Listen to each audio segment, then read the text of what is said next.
Abraham penuh keyakinan bahwa Allah berkuasa untuk melaksanakan apa yang telah Ia janjikan. Maka hal ini diperhitungkan kepadanya sebagai kebenaran. Ibu, Bapak, Saudara-saudari, dan juga anak-anak muda dan anak-anak, Romo Frater, selamat malam berkah dalem. Selamat malam, berkah dalam Romo. Kita syukuri bersama-sama di dalam kebersamaan kita merayakan Ekaristi pada petang hari ini. Kita meluangkan waktu dari kesibukan kita dan saat ini kita ingin menghadap Tuhan, menyatukan hati kita di dalam perjamuannya. Semoga darinya kita memperoleh nilai-nilai hidup yang bisa kita pegang di dalam kehidupan sehari-hari kita. Pertanyaan yang bisa kita renungkan bersama-sama untuk mengawali Ekaristi ini adalah, apa yang membuat Anda bahagia di dalam hidup Anda? Kesejahteraan macam apa yang ada di dalam diri Anda yang ingin Anda raih?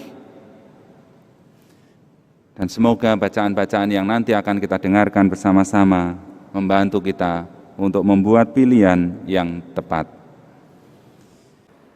Marilah berdoa.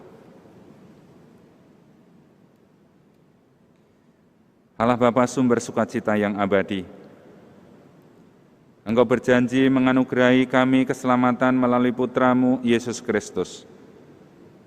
Semoga karena rahmat dan belas kasih-Mu, kami selalu setia dan tekun memuliakan nama-Mu.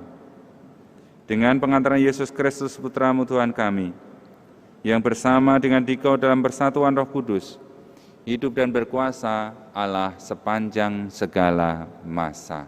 Amin.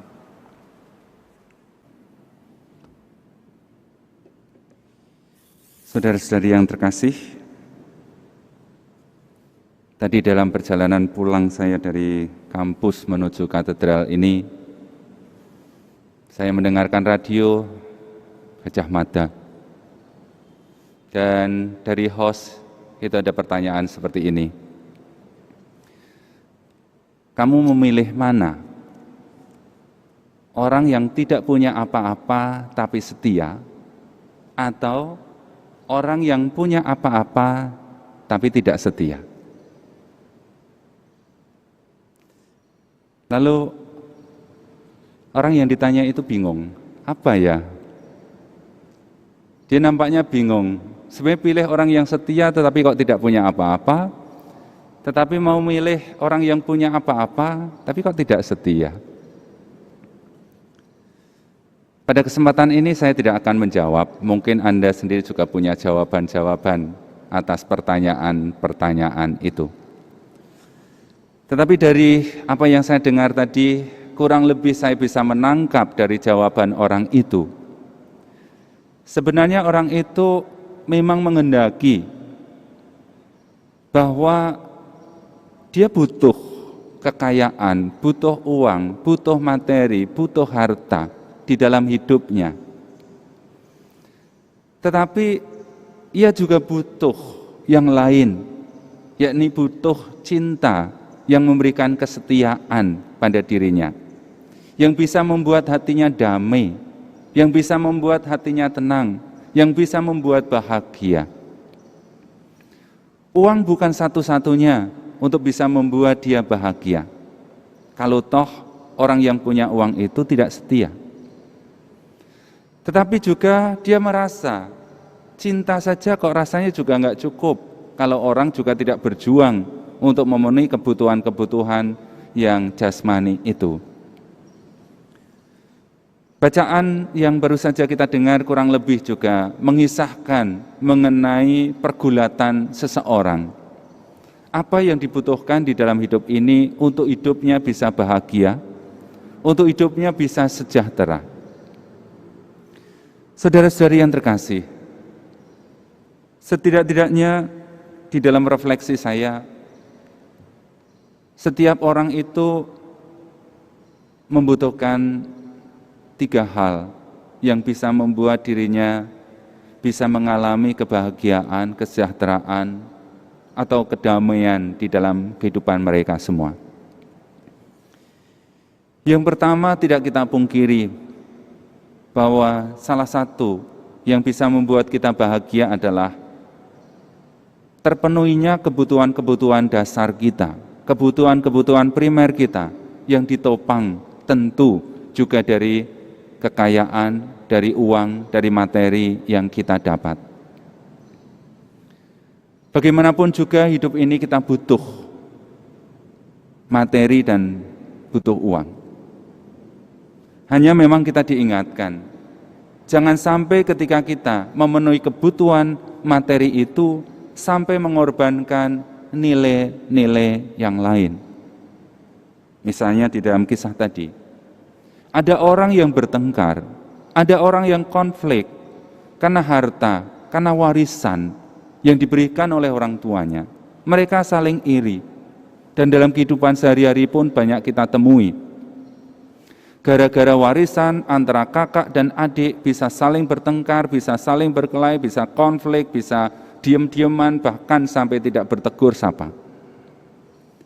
Orang terfokus pada harta sampai lupa bahwa mereka itu saudara, bahwa mereka itu kakak atau adik, bahwa mereka itu bagian dari hidupnya.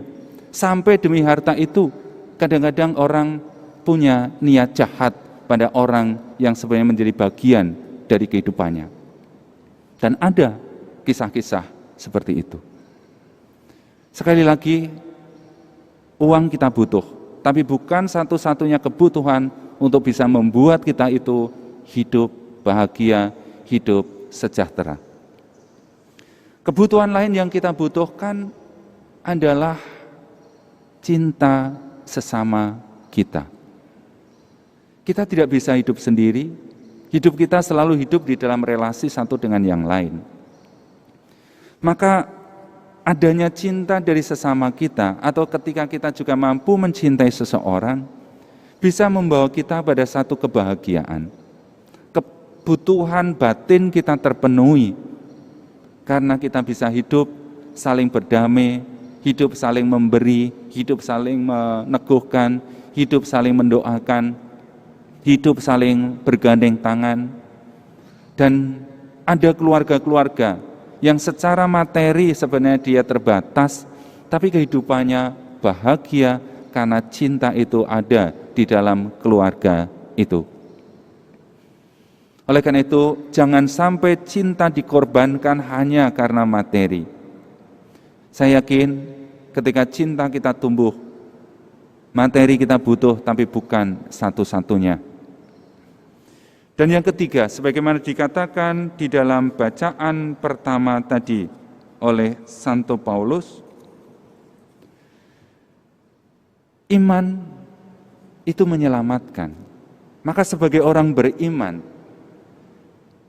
ada kebutuhan dasar lain yang perlu kita pupuk, yakni kebutuhan akan relasi diri dengan Tuhan, cinta kita dengan Tuhan. Tuhan menyediakan segala rahmat yang kita butuhkan, dan yang kita butuhkan itu tidak hanya kita butuhkan saat kita hidup di dunia ini, tetapi juga kita butuhkan kelak ketika Dia memanggil kita. Dan Tuhan mampu memberi kebutuhan-kebutuhan agar kehidupan kita bukan hanya bahagia, bukan hanya sejahtera, tetapi kita selamat. Kita diselamatkan di dalam kehidupan ini oleh karena iman yang telah kita miliki, yang telah kita hayati, yang telah kita hidupi. Maka saudara-saudari yang terkasih, mari di dalam kehidupan ini kita hidupi diri kita ini dengan pemenuhan 3 hal tadi. Kita membutuhkan Tuhan yang bisa membawa kita kepada keselamatan. Kita membutuhkan sesama kita, dan kita diharapkan saling mencintai, karena itu bisa mendatangkan hati yang bahagia, hati yang tentram, hati yang damai. Tapi kita juga butuh pemenuhan kebutuhan primer kita. Kita butuh materi, kita butuh harta, kita butuh uang. Tapi mari kita mencari uang atau mendapatkan uang secara bijaksana, secara baik, secara jujur, jangan sampai kita menjadi orang-orang yang tamak, kita menjadi orang-orang yang gila uang, kita diperbudak oleh uang, sampai akhirnya kita malah tidak bahagia sendiri. Kita percaya Tuhan akan selalu mencukupkan segala kebutuhan-kebutuhan kita. Kita hening sejenak.